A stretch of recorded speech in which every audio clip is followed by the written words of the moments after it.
Sébastopol. Jean de Saint-Vignol, vous êtes sur une exploitation agricole de chevaux bio de Mérens. Alors c'est une exploitation qui est dans le Couserans à 600 mètres d'altitude à la Serre, dans le canton de Sainte-Croix-de-Lestre.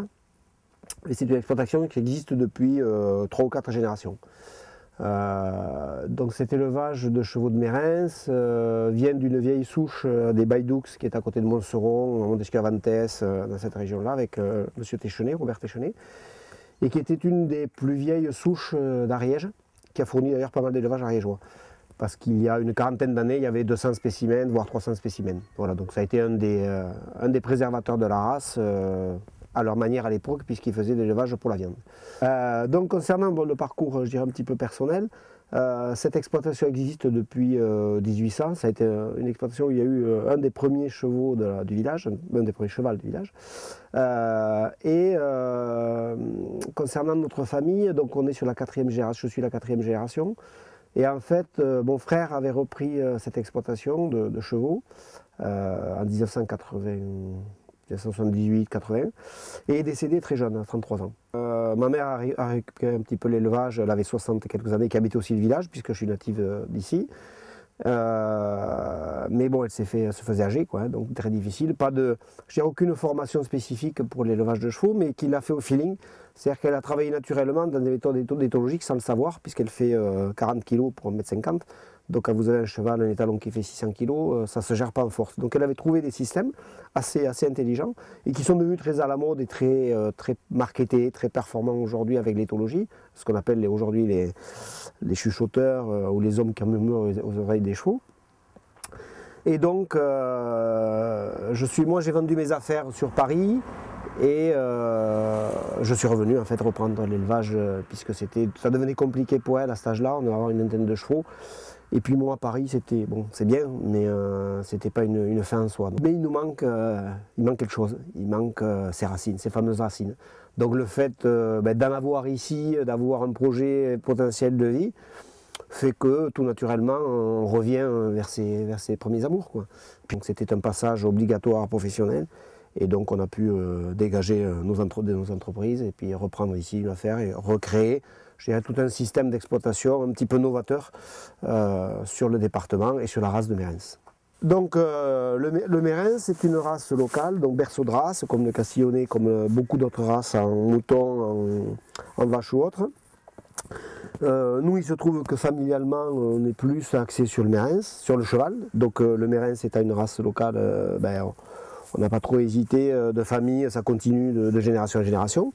Donc c'est une race qui vit à l'extérieur. Ça c'est un gros avantage par rapport à la vente, parce qu'en fait les gens ont très peu d'entretien par rapport au cheval. Pourvu qu'il a à boire, à manger, tout fonctionne. C'est un cheval qui supporte des températures très basses, qui supporte moins des températures hautes. Au-delà de 40 degrés, il faut qu'il ait de l'ombre, parce qu'avec sa couleur noire, évidemment, il absorbe la chaleur. C'est un cheval qui peut avoir plusieurs activités, qui est multiservice, c'est-à-dire qu'il peut faire aussi bien de la randonnée, de l'attelage, du dressage, des activités. Il y a une dizaine d'activités qu'il peut pratiquer. Avec le même cheval, on peut avoir une dizaine d'activités. Alors, ça s'adresse à des gens qui veulent faire plusieurs activités, qui ne veulent pas se spécialiser dans une, à part voltige et attelage, où sont des chevaux qui ont des titres au niveau européen. Après, bon, c'est la multi-utilisation, donc on s'essaye à tout, mais on n'est pas obligé d'avoir un cheval par catégorie et par race. Donc ce qui fait que c'est un cheval multiservice. C'est un petit cheval, il fait moins de 1,50 m globalement, 1,47 m, 75% des races des chevaux qui sont répertoriés sur le département et ailleurs. De 300 chevaux, il y a une quarantaine d'années, on est passé pas loin de 15 000 aujourd'hui au niveau européen, et 90% du cheptel est sur l'Ariège. Donc il y a à peu près 300 éleveurs. On se situe dans le top 10, je dirais entre guillemets, des éleveurs ariégeois en quantité et en qualité, hein, pas qu'en quantité, parce que vous avez quand même encore beaucoup d'éleveurs qui font de la viande, puisque ce cheval a été sauvé grâce à ça, comme beaucoup de races de demi-trait, puisque c'est une race demi-trait. Et en fait, aujourd'hui, on se trouve sur un cheval qui a beaucoup évolué, qui s'est affiné, et qui est devenu plutôt un cheval de loisir, et qui est très bon dans de randonnée extérieure, quoi, en fait, très bon dans ce domaine-là. Aujourd'hui, ce cheval, Mérens, a d'énormes qualités dans la mesure où on l'éduque. C'est-à-dire que s'il est dans la nature en liberté 3 ans et qu'on veut le dresser, c'est sûr que c'est comme si on prenait un gamin de 14 ans, on lui dit jusqu'à 14 ans tu fais ce que tu veux et à 14 ans je vais te dresser. Donc ça va poser quelques petits problèmes. C'est exactement pareil avec le Mérès. Il est têtu. Ça, par la force, on n'a rien. Donc il faut être plus malin que lui. Il faut jouer sur son terrain. Et il est très affectueux. Il adore qu'on s'occupe de lui. Il adore travailler. Donc après, si vous êtes dans ce schéma-là, que vous ne venez pas le chercher que pour bosser, que pour lui, pour faire des trucs qui ne lui plaisent pas vraiment, si vous allez souvent pour le câliner, pour être avec lui, pour avoir une relation de confiance avec lui, dès que vous avez instauré ça, c'est fini. Vous faites ce que vous voulez avec. Et le cheval vient volontiers, il va venir travailler, vous demander à travailler, parce qu'il est bien avec vous, il a besoin de compagnie. C'est un animal, nous on ne vend jamais un cheval qui va être seul. C'est pas fait pour être seul. Et il est très bien avec l'humain, et c'est vrai que même si vous n'êtes pas cavalier, si vous ne faites pas de randonnée, si vous ne faites pas d'attelage, vous pouvez avoir un cheval chez vous, qui est comme un chien, quoi. C'est-à-dire, il va vous suivre partout, il vient avec vous, il vous câline, vous passez du temps avec lui, vous prenez un bouquin, il va bouquiner avec vous. Enfin, c'est assez extraordinaire. On peut avoir une relation extraordinaire avec ce cheval. Et il est malléable, c'est-à-dire il va aussi bien être utilisable par un non-cavalier débutant, et il va s'adapter. Avec de l'équithérapie, avec des gens qui sont malades ou qui ont des problèmes, il va s'adapter. Avec un cavalier de dressage ou un cavalier de haut niveau, il va s'adapter. C'est-à-dire que autant il va être cool avec un enfant et quelqu'un de malade, autant il va être dur avec un cavalier. Donc c'est vrai que c'est intéressant parce qu'il a une polyvalence aussi dans l'utilisation. Bon, c'est sûr qu'un super cavalier ne va pas prendre un Mérès, il ne fait pas de la randonnée, il va faire du CSO, il va faire du complet, du dressage, etc. Bon, il y a d'autres races aujourd'hui qui sont certainement plus performantes que ce cheval-là.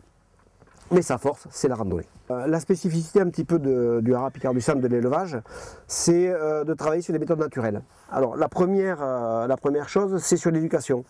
On travaille en éthologie, on a fait des formations avec le rat de la Sens à Paris, qui était la plus grande école dans les années 2000. Américaine, de travail sur les chevaux. Alors l'éthologie, le sens étymologique, c'est l'étude du comportement.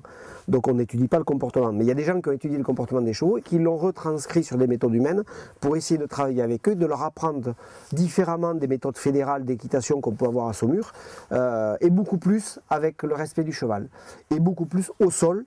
On est beaucoup au sol plutôt que d'être sur le cheval. Ça veut dire quoi? Ça veut dire qu'on essaye de recréer un code entre le cheval et l'humain, sachant que le code, le cheval il le connaît. On éduque plus, en fait, les gens pensent qu'on éduque les chevaux, et on n'éduque pas les chevaux, on éduque les humains. Et en fait, on éduque les réactions des humains à s'adapter aux chevaux. Et pas avoir des réactions un peu vives et toujours dire c'est la faute du cheval, mais dire là il faut que je réagisse différemment et que je cherche la solution pour lui apprendre ce que je dois faire. Voilà. Donc l'éthologie, c'est plus l'étude du comportement du cheval qu'on retranscrit sur l'humain.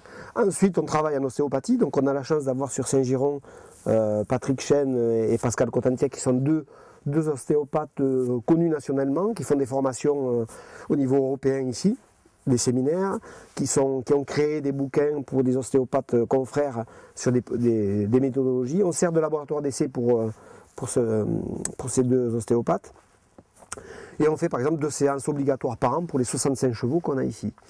Donc ça c'est l'ostéo, ça nous aide beaucoup en matière de soins et les chevaux sont très très réactifs à ça. Ensuite on travaille en homéopathie, c'est-à-dire donc ce sont des petites gélules.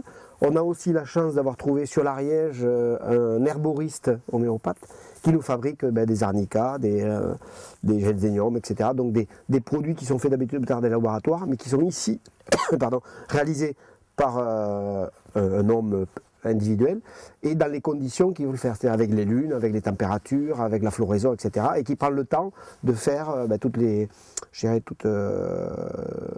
ces posologies pour pouvoir après travailler. Et on s'est aperçu, nous, entre les posologies industrielles et artisanales, les siennes, des différences importantes.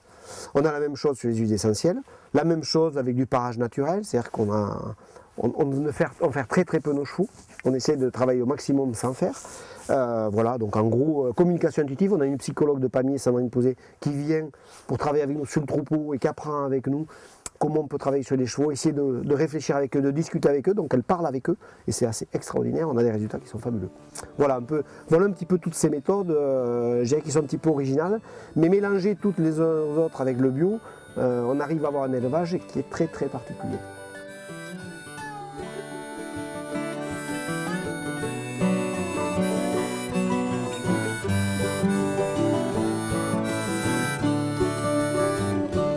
She was just a city girl, moved up to Sebastopol, up there where the apples grow, sweet and rosy and